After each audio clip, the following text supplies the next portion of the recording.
கோவையில் ராபிடோ இருசக்கர வாகன சேவையில் பயணம் செய்த இளம்பெண்ணின் போன்பே எண்ணிற்கு ஆபாச புகைப்படம் அனுப்பப்பட்ட சம்பவம் பெரும் அதிர்ச்சியை ஏற்படுத்தியிருக்கிறது.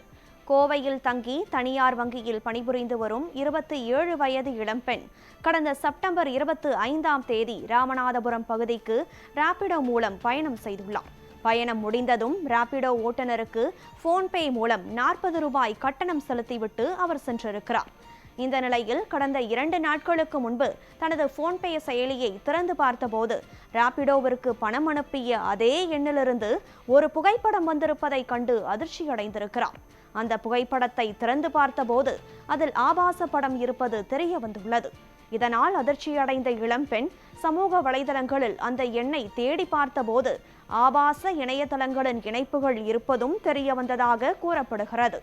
இதனைத் தொடர்ந்து தனது நண்பர்கள் மூலம் அந்த எண்ணை தொடர்பு கொண்டு கேட்டபோது அந்த ராபிடோ ஓட்டுநர் மிரட்டும் விதமாக பேசியதாகவும் தெரிவிக்கப்பட்டுள்ளது. இந்த சம்பவம் இளம்பெண்ணிற்கு மன உளைச்சலை ஏற்படுத்தியுள்ள நிலையில் இதுகுறித்து சைபர் கிரைம் காவல்துறையில் புகார் அளிக்க உள்ளதாக அவர் தெரிவித்திருக்கிறார். குமாருங்களா? என்ன குமாருக்கு என்ன சொல்லுங்க? என்ன சொல்லுங்க? ஜிபேல யாருக்கு என்ன போட்டோ அனுப்புறீங்க? நான் யாருக்கு இந்த போட்டோ அனுப்பல தம்பி. யாருமே எனக்கு தெரியாது. புரியல? நீங்க யாருமே எனக்கு தெரியும். நீங்க யாருமே எனக்கு தெரியாது தம்பி. யாருமே தெரியாதுங்க. யாருமே தெரியாதுங்க. யாருமே தெரியாதுங்க போட்டோ அனுப்பியா நீ? சரி, இப்ப நீங்க யாரு சொல்லுங்க? நீ எதுக்குடா போட்டோ அனுப்புன? அதை ஃபர்ஸ்ட் சொல்றா. தம்பி என்னன்னு சொல்லு. என்னன்னு சொல்ல புரியல. நான் வேணா ஸ்கிரீன்ஷாட் அனுப்பட்டுமா?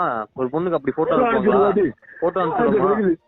நீ பாரு, நீ பேசு, நீ என்ன வேணா பேசு. நீ பாரு என்ன நடக்குதுன்னு பாரு.